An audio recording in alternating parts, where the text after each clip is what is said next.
நான் stop prime டைமில் அடுத்ததாக அதிமுக்கியத்துவம் வாய்ந்த டாப் 25 செய்திகளின் அணிவகுப்பை பார்க்க இருக்கிறோம். 15,000 புதிய வேலைவாய்ப்புகளை உருவாக்கும் வகையில் ஜெர்மனி நிறுவனங்களுடன் கையெழுத்தான ஒப்பந்தம், விவாத நிகழ்ச்சியில் பேசியதற்கு மன்னிப்பு கோரிய நடிகர் உள்ளிட்ட செய்திகளை டாப் 5 தமிழ்நாடு பகுதியில் பார்க்கலாம்.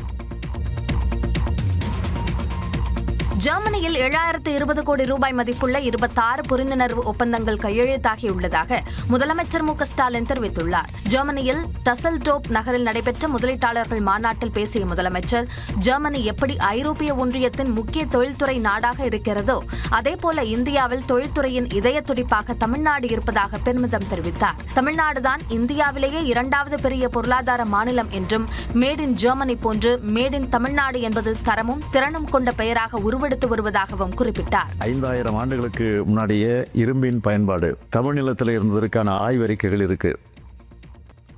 இப்படிப்பட்ட மாநிலத்தில் தொழில் தொடங்க உங்களை எல்லாம் நான் அழைக்கிறேன். முதலீட்டுக்கு சிறந்த மாநிலமாக தமிழ்நாடு இருப்பதாகவும் பெருமிதம் தெரிவித்தார். பல்வேறு தொழில்களை மேற்கொள்ள உகந்த சூழலையும் திறன்மிக்க மனித வளத்தையும் உறுதி செய்வதோடு பல்வேறு தொழில் கொள்கையின் கீழ் உயர் சலுகைகளையும் அளிக்க இருக்கிறோம். எனவே உங்களுடைய முதலீடுகளை தமிழ்நாட்டில் மேற்கொள்ள வேண்டும். இந்த நிலையில் ஜெர்மனியில் கையெழுத்தான ஒப்பந்தங்கள் மூலம் 15,000 புதிய வேலைவாய்ப்புகள் உருவாகும் என்றும் முதலமைச்சர் கூறியுள்ளார். அப்படியே நீங்க என்னுடைய பேச்சால உங்களுக்கு யாருக்காவது காயமடைந்தீர்கள், பாதிக்கப்பட்டவர்கள், உங்களுக்கு அது தப்பா தோணுச்சுன்னா தயவு செய்து என்ன மன்னிச்சிடுங்க. தெருநாய்களுக்கு ஆதரவான தனது கருத்து சர்ச்சையான நிலையில் நடிகர் படவா கோபி மன்னிப்பு கோரிய காட்சிதான் இது. தெருநாய் தொல்லை குறித்து தனியார் தொலைக்காட்சி ஒன்றில் விவாத நிகழ்ச்சி நடைபெற்றது. இதில் தெருநாய்களுக்கு ஆதரவாக பேசியவர்களின் கருத்துக்கள் சர்ச்சையை ஏற்படுத்தியது. இது குறித்து விளக்கம் அளித்து வீடியோ வெளியிட்டுள்ள நடிகர் படவா கோபி, நாய்களின் குணாதிசயம் குறித்து தான் பேசியதாக தெரிவித்தார். மனிதர்கள் மேல இருக்கிற அன்பினாலையும் நாயின் மேல இருக்கக்கூடிய அன்பினாலையும் நம்ம இது ரெண்டுத்துக்குமே ஒரு தீர்வு கிடைக்கும் அப்படின்ற ஒரு நோக்கத்தோட நான் நிகழ்ச்சிக்கு போனேன். ஆனா நான் போன எண்ணமும் வேற, அங்க நடந்தது வேற. அதனால தயவுசெய்து நீங்க இதை எல்லாரும் புரிஞ்சுப்பீங்கன்னு நினைக்கிறேன். அதுபோல நடிகை அம்முவும் சர்ச்சை குறித்து விளக்கம் அளித்துள்ளார். நிறைய பேர் ட்ரால் பண்றீங்க, நிறைய அப்யூசிவ் நிறைய வேர்ட்ஸ் நீங்க யூஸ் பண்றீங்க. அதுக்கெல்லாம் பயந்து நான் இந்த வீடியோ போடுறேன், தயவு செஞ்சு நினைச்சுக்காதீங்க. கண்டிப்பா ஒரு நல்ல சொல்யூஷன் கிடைக்கும் அப்படிங்கிறதுக்காக தான் போகணுமே தவிர மற்றபடி உங்க வெறுப்பை சம்பாதிக்கணும் இல்ல உங்க மனசை ஹர்ட் பண்ணணும் அப்படிங்கிறது கிடையாது. வாயில்லா ஜீவன்களுக்கும் நியாயம் கிடைக்க வேண்டும் என்ற எண்ணத்தில் பேசியதாகவும் நடிகை அம்மு கூறினார். செங்கல்பட்டு மாவட்டம் சிங்கப்பெருமாள் கோவில் பகுதியில் தொழிலதிபர் வீட்டில் 120 சவரன் நகை கொள்ளையடிக்கப்பட்ட சம்பவம் அதிர்ச்சியை ஏற்படுத்தியுள்ளது. சிங்கப்பெருமாள் கோவில் அருகே பாரதியார் தெருவில் வசிக்கும் தொழிலதிபரும் திமுக பிரமுகருமான ரிதீஷ் வீட்டின் பூட்டை உடைத்து உள்ளே புகுந்த கொள்ளையர்கள் பீரோவில் இருந்த 120 சவரன் நகைகள் மற்றும் 6 லட்சம் ரூபாய் பணத்தை கொள்ளையடித்துள்ளனர். சம்பவ இடத்திற்கு விரைந்த மறைமலை நகர் காவல் நிலைய காவலர்கள் தடயங்களை சேகரித்து விசாரணை நடத்தி வருகின்றனர். தாம்பரம் காவல் துணை ஆணையர் தவன்குமார் ரெட்டியும் சம்பவ இடத்தில் நேரில் ஆய்வு செய்து விசாரணை மேற்கொண்டார்.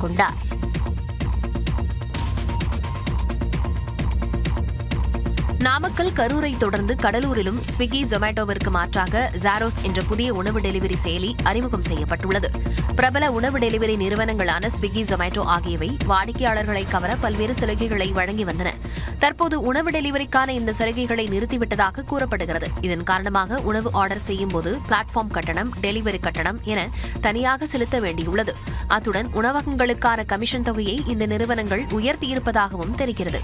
இதனால் ஸ்விக்கி, ஜொமேட்டோவை புறக்கணிக்க முடிவு செய்துள்ள கடலூர் மாவட்ட உணவக சங்கத்தினர் உணவு டெலிவரிக்காக ஜாரோஸ் என்ற செயலியை பயன்படுத்தப் போவதாக அறிவித்துள்ளனர். இன்னைக்கு ஜாரோஸ் நிறுவனம் சப்ஸ்கிரிப்ஷன் மோட்ல மாசம் 3000 கட்டு, ஹோட்டல்ல என்ன விலையோ அதே விலைக்கு உனக்கு வீட்டுக்கு டெலிவரி கொடுப்போம்.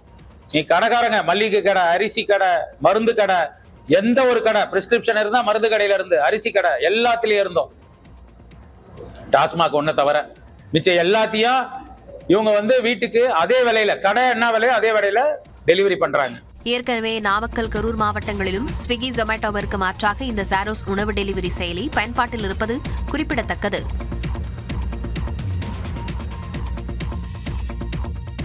தமிழ்நாட்டின் அரசியல் களத்தை பரபரப்பாக்கிய செய்திகளை டாப் 5 அரசியல் செய்திகள் பகுதியில் பார்க்கலாம். அதிமுக ஆட்சி அமைந்ததும் மதுரை எய்ம்ஸ் மருத்துவக் கல்லூரி திறக்கப்படும் என பொதுச் செயலாளர் எடப்பாடி பழனிசாமி தெரிவித்தார். மதுரை மாவட்டத்தில் அதிமுக பொதுச் செயலாளர் எடப்பாடி பழனிசாமி பிரச்சாரம் மேற்கொண்டார். திருமங்கலத்தை அடுத்த டி குன்னத்தூர் பகுதியில் பேசிய அவர், திமுக அரசு திறமையற்ற அரசாக உள்ளதாக குற்றம் சாட்டினார். அதிமுக ஆட்சிக்கு வந்தவுடன் எய்ம்ஸ் மருத்துவக் கல்லூரி திறக்கப்படும் என்றார்.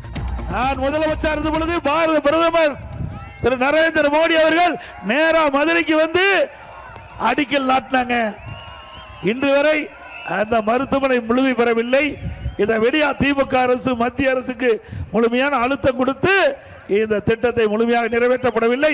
அண்ணா திமுக ஆட்சிக்கு வந்தவுடன் விரைந்து எய்ம்ஸ் மருத்துவமனை பணிகள் நிறைவு பெற்று பயன்பாட்டு கொண்டு வரப்படும். முதலமைச்சரின் வெளிநாட்டு பயணம் குறித்து இபிஎஸ் விமர்சித்தார்.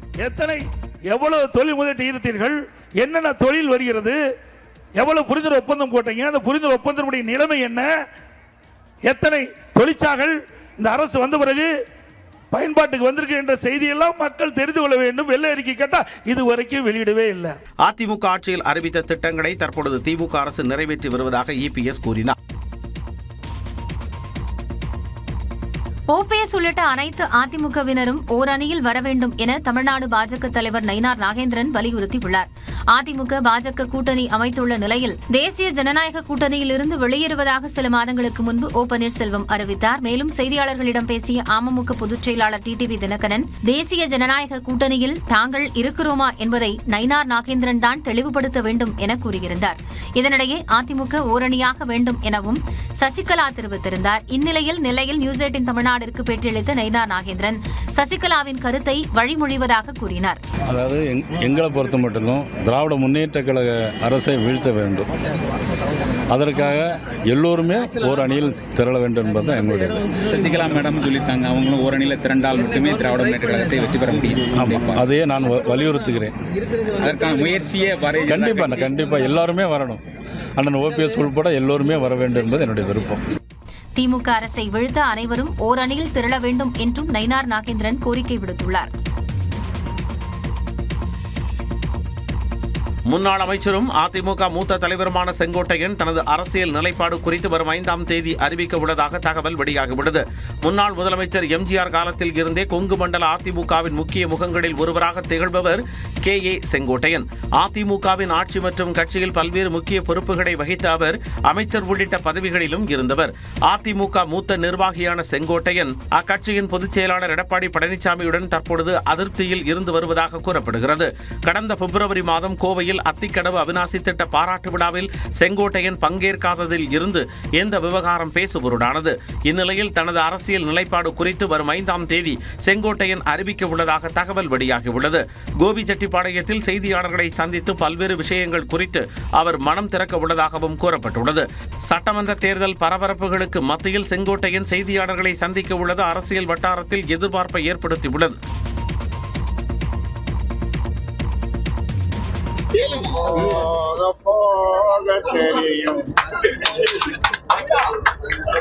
அன்புமணி மீது ஒழுங்கு நடவடிக்கை எடுக்கப்படுமா என்ற கேள்விக்கு ராமதாஸ் அளித்த பதில்தான் இது. கடலூர் பாரதி சாலையில் நடைபெற்ற திருமண விழாவில் பாமக நிறுவனர் ராமதாஸ் கலந்து கொண்டார். பின்னர் செய்தியாளர்களை சந்தித்த அவர் தான் ஒரு சீர்திருத்தவாதி என்றார். நான் அரசியல்வாதி அல்ல, அரசியல்வாதியும் அல்ல, நான் சமூக சீர்திருத்தவாதி. இதனிடையே கடலூர் பாமக மாவட்ட செயலாளர் வீட்டிற்கு சென்ற ராமதாஸ் அவரின் இரட்டை குழந்தைகளை கையில் ஏந்தி தாலாட்டு பாடினார். காலையிலும் சூரியனை காட்டும் பளிங்குவே ஆராரோ ஆரிரோ. 2026 சட்டமன்ற தேர்தலில் யாருடன் கூட்டணி என்பது குறித்து டிசம்பர் மாதம் அறிவிக்கப்படும் என அமமுக பொதுச் செயலாளர் டிடிவி தினகரன் தெரிவித்துள்ளார். சுதந்திர போராட்ட வீரர் புலிதேவனின் பிறந்தநாளையொட்டி தென்காசி மாவட்டம் நெற்கட்டும் செவல் பகுதியில் உள்ள அவரது மணிமண்டபத்தில் உள்ள சிலைக்கு அம்மா மக்கள் முன்னேற்ற கழக பொதுச் செயலாளர் டிடிவி தினகரன் மாலை அணிவித்து மரியாதை செலுத்தினார். இதையடுத்து செய்தியாளர்களை சந்தித்த அவர் நாடாளுமன்ற தேர்தல் வேறு, சட்டமன்ற தேர்தல் வேறு என்றும் 2024 மக்களவைத் தேர்தலில் மோடி பிரதமராக வேண்டும் என அமமுக ஆதரவு தெரிவித்ததாகவும் கூறினார். 26 சட்டமன்ற பொதுத் தேர்தல் என்பது வேறு, அதில் எங்கள் நிலைப்பாடை நீங்கள் பொறுத்திருங்கள், டிசம்பர் மாதத்தில் உறுதியாக உங்களுக்கு தெரிய வரும். இல்லைங்க, எங்களது அம்மா மக்கள் முன்னேற்ற கழகம், அதன் தொண்டர்களும் அதன் நிர்வாகிகளும் அவர்களின் விருப்பத்தை அறிந்துதான் நான் செயல்பட முடியும். இதில் நானாக தன்னிச்சையாக இந்த முடிவு எடுக்க முடியாது. 2026 சட்டமன்ற தேர்தலில் அமமுக தொண்டர்கள் விரும்பும் வகையில் கூட்டணி அமைப்போம் என்றும் அவர் கூறினார். பல சோதனைகளை கடந்து வந்த இயக்கம் அமமுக என்றும் 2026 சட்டமன்ற தேர்தலில் அமமுக யார் என்று நிரூபிப்போம் என்றும் டிடிவி தினகரன் கூறினார். வட மாநிலங்களை புரட்டி போட்ட மழை. கேரளாவில் ஓணம் பண்டிகையையொட்டி நடந்த விழாவில் மேடையில் நடனமாடிய போது மயங்கி விழுந்து உயிரிழந்த நபர் உள்ளிட்ட செய்திகளை டாப் 5 இந்தியா பகுதியில் பார்க்கலாம். தொடர் மழையால் வட மாநிலங்களில் கடும் வெள்ளப்பெருக்கு ஏற்பட்டுள்ளது. தொடர் கனமழையால் தலைநகர் டெல்லி தத்தளிக்கும் நிலை ஏற்பட்டுள்ளது. குருகிராம் தேசிய நெடுஞ்சாலை, சவுக் மேம்பாலம் உள்ளிட்ட இடங்களில் கொட்டி தீர்த்த கனமழையால் தண்ணீர் தேங்கி கடும் போக்குவரத்து நெரிசல் ஏற்பட்டுள்ளது. சில கிலோமீட்டர் தூரத்திற்கு வாகனங்கள் அணிவகுத்து நின்றன.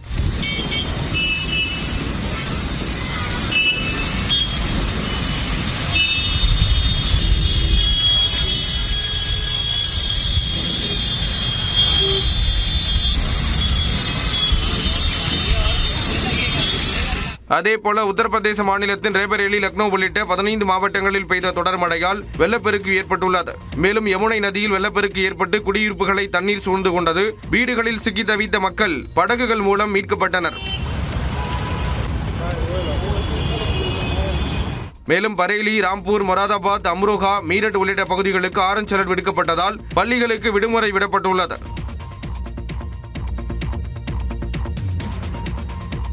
பஞ்சாபில் வரலாறு காணாத மழையால் பொதுமக்களின் இயல்பு வாழ்க்கை கடுமையாக பாதிக்கப்பட்டுள்ளது. லூதியானா, அமிர்தசரஸ் உள்ளிட்ட பல்வேறு பகுதிகளில் பெய்த மழையால் சாலைகளில் தண்ணீர் தேங்கின. குடியிருப்புகளை வெள்ளம் சூழ்ந்தது. வெள்ள பாதிப்புகள் குறித்து பஞ்சாப் முதலமைச்சர் பகவந்த் மானிடம் பேசிய பிரதமர் மோடி வேண்டிய உதவிகளை வழங்க தயாராக இருப்பதாக உறுதியளித்தார்.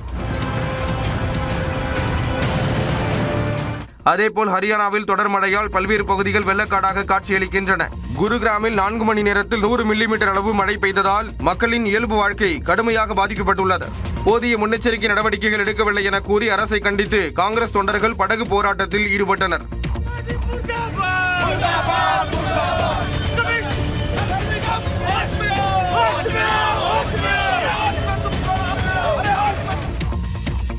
வாக்குரிமை என்ற பெயரில் மக்களவை எதிர்க்கட்சித் தலைவர் ராகுல் காந்தி மேற்கொண்ட 14 நாள் பயணம் நிறைவு பெற்றது. பீகாரில் விரைவில் சட்டப்பேரவைத் தேர்தல் நடைபெறவுள்ள நிலையில் சிறப்பு தீவிர வாக்காளர் பட்டியல் திருத்தத்தை தேர்தல் ஆணையம் மேற்கொண்டது. அதன் அடிப்படையில் சுமார் 65 லட்சம் வாக்காளர்கள் பட்டியலில் இருந்து நீக்கப்பட்டனர். இதனால் பீகார் மக்களின் வாக்குரிமை திருடப்பட்டதாக கூறிய எதிர்க்கட்சித் தலைவர் ராகுல் காந்தி பீகாரில் கடந்த 14 நாட்களாக வாக்குரிமை என்ற பெயரில் யாத்திரை மேற்கொண்டார். ராகுலுடன் இணைந்து தமிழ்நாடு முதலமைச்சர் மு.க. ஸ்டாலின், ஆர்ஜேடி கட்சித் தலைவர் தேஜஸ்வி யாதவ் உள்ளிட்ட பல தலைவர்கள் பங்கேற்றனர். 14 நாட்கள் 1300 கிலோமீட்டர் பயணம் மேற்கொண்ட ராகுல் காந்தி இறுதி நாளில் பீகார் தலைநகர் பாட்னாவில் நடைப்பயணம் மேற்கொண்டார். அப்போது அனுமதி இல்லாத இடத்தில் பேரணி செல்ல காவல்துறையினர் தடை விதித்தனர். இதையடுத்து நடைபெற்ற கூட்டத்தில் பேசிய ராகுல் காந்தி வாக்கு திருட்டு குறித்த புதிய மோசடியை வெளிப்படுத்தப் போவதாக தெரிவித்தார்.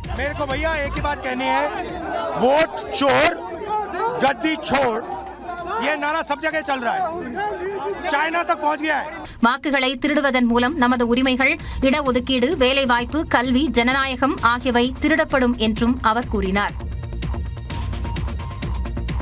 சீனாவில் நடந்த ஷாங்காய் ஒத்துழைப்பு அமைப்பு மாநாட்டிற்கு பின்னர் பிரதமர் நரேந்திர மோடியும் ரஷ்ய அதிபர் புட்டினும் ஒரே காரில் பயணம் மேற்கொண்டனர். அதனைத் தொடர்ந்து பிரதமர் மோடி மற்றும் ரஷ்ய அதிபர் புட்டின் தலைமையில் இருதரப்பு பேச்சு நடைபெற்றது. அப்போது பேசிய பிரதமர் மோடி, இந்தியாவும் ரஷ்யாவும் மிகவும் கடினமான சூழ்நிலைகளிலும் கூட தோளோடு தோள் நிற்பதாக பெருமிதம் தெரிவித்தார். யுக்ரைன் ரஷ்யா இடையிலான போரை விரைவில் முடிவுக்கு கொண்டு வர வேண்டும் என்று ரஷ்ய அதிபர் புட்டினிடம் பிரதமர் நரேந்திர மோடி வலியுறுத்தினார். संघर्ष को जल्द से जल्द खत्म करने और स्थायी शांति स्थापित करने का रास्ता खोजना होगा. ये पूरी मानवता की पुकार है. एक्सेलेंसी, एक बार फिर आपका मैं हृदय से बहुत बहुत धन्यवाद करता हूं. இந்த சந்திப்பு இரு நாட்டு உறவை மேலும் வலுப்படுத்தும் என்று ரஷ்ய அதிபர் புட்டின் கூறினார். Многоплановые российско-индийские связи активно развиваются на этих принципах. और हम ये सच्चाई से बता सकते हैं कि हमारे रिश्ते इस सिद्धांतों पर बढ़ते हैं. வர்த்தகம், உரங்கள், விண்வெளி பாதுகாப்பு, கலாச்சாரம் உள்ளிட்ட அனைத்து துறைகளிலும் இருதரப்பு ஒத்துழைப்பை வலுப்படுத்துவதற்கான வழிகள் குறித்து விவாதித்ததாக தனது எக்ஸ் பக்கத்தில் பிரதமர் மோடி குறிப்பிட்டுள்ளார். இந்தியா பெருமளவில் அதன் பொருட்களை அமெரிக்காவிடம் விற்கிறது என்றும், ஆனால் குறைந்த அளவு அமெரிக்க பொருட்களையே இந்தியா வாங்குகிறது என்றும் அமெரிக்க அதிபர் டொனால்டு டிரம்ப் தெரிவித்துள்ளார். சீனாவில் நடந்த ஷாங்காய் மாநாட்டில் பிரதமர் மோடி, ரஷ்ய அதிபர் புட்டின், சீன அதிபர் ஷி ஜின்பிங் உள்ளிட்டோர் சந்தித்து பேசினர். முக்கிய அதிகார மையங்களின் இந்த சந்திப்பு அமெரிக்காவிற்கும் அதிபர் டிரம்பிற்கும் நெருக்கடி தரும் என்று எதிர்பார்க்கப்படுகிறது. இந்நிலையில் இந்தியாவுடனான வர்த்தகம் குறித்து அமெரிக்க அதிபர் டிரம்ப் விமர்சித்துள்ளார். பல தசாப்தங்களாக ஒருதலைப்பட்ச உறவே இரு நாடுகளுக்கும் இடையே நிலவி வருவதாகவும், பிற நாடுகளை காட்டிலும் அமெரிக்காவிடம் இந்தியா அதிக வரிகளை வசூலிப்பதாகவும் டிரம்ப் குற்றம் சாட்டியுள்ளார். இது முற்றிலும் ஒருதலைப்பட்ச பேரழிவு என்றும், அமெரிக்காவிடம் வாங்குவதை விட ரஷ்யாவிடம் அதிக அளவில் எண்ணெய் மற்றும் ராணுவ பொருட்களை இந்தியா வாங்குவதாகவும் விமர்சித்துள்ளார். இந்தியா தற்போது தங்கள் வரிகளை முற்றிலுமாக குறைக்க முன்வந்துள்ளதாகவும், ஆனால் அது தாமதமாகி வருகிறது என்றும் கூறியுள்ள அவர், பல ஆண்டுகளுக்கு முன்பே அதை செய்திருக்க வேண்டும் என்றும் குறிப்பிட்டுள்ளார். கச்சத்தீவை எக்காரணம் கொண்டும் விட்டுத்தரப் போவதில்லை என இலங்கை அதிபர் அனுரகுமார தெரிவித்துள்ளார். தமிழக மீனவர்களின் நலன் கருதி கச்சத்தீவு மீட்கப்பட வேண்டும் என பல்வேறு தமிழக அரசியல் கட்சிகள் மத்திய அரசை தொடர்ந்து வலியுறுத்தி வருகின்றன. இந்நிலையில் இலங்கை அதிபர் அனுரகுமார 2 நாள் பயணமாக யாழ்ப்பாணத்திற்கு சென்றார். மயிலிட்டி துறைமுகத்தில் பல்வேறு திட்டங்களை தொடங்கி வைத்த அவர் யாழ்ப்பாணத்தில் சர்வதேச கிரிக்கெட் மைதானம் அமைப்பதற்கும் அடிக்கல் நாட்டினார். பிறகு திடீரென 4 ரோந்து படகுகளுடன் கச்சத்தீவுக்கு சென்ற அவர் 1 மணி நேரத்திற்கு மேலாக கச்சத்தீவை சுற்றி பார்த்தார். அப்போது பேசிய அவர், இலங்கை மக்கள் நலனுக்காக கச்சத்தீவை பாதுகாக்கும் பொறுப்பை நிறைவேற்றுவேன் எனவும், எந்த செல்வாக்கிற்கும் அடிபணிய மாட்டேன் எனவும் தெரிவித்தார். பின்னர் கச்சத்தீவின் எதிர்கால வளர்ச்சி திட்டங்கள் குறித்தும் ஆலோசனை மேற்கொண்டார். அதன் பிறகு இலங்கை கடற்படையின் ரோந்து படகில் யாழ்ப்பாணம் திரும்பினார். இலங்கை அதிபர் ஒருவர் கச்சத்தீவுக்கு பயணம் சென்றது இதுவே முதல் முறை என கூறப்படுகிறது.